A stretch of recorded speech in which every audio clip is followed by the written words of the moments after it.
কিভাবে নির্মমভাবে বর্বরতার সহকারে কিভাবে একটা মানুষকে পাথর মেরে হত্যা করা হয়েছে।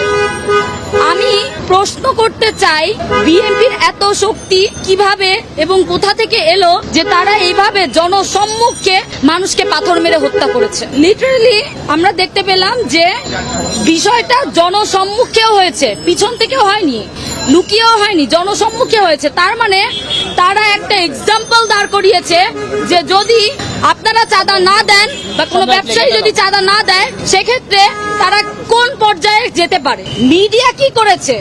এই যে এতগুলো মিডিয়া সাংবাদিক 9 জুলাই বর্বরতার মাধ্যমে তাকে কিভাবে হত্যা করা হয়েছে, একটা টিভি মিডিয়াও একটা সাংবাদিক ভাইরও এটা প্রচারণা করেনি কেন? তারা কি আবারও কোন দলের আনুগত্য প্র্যাকটিস করছে? তারা কি কোন দলের হয়ে কাজ করছে?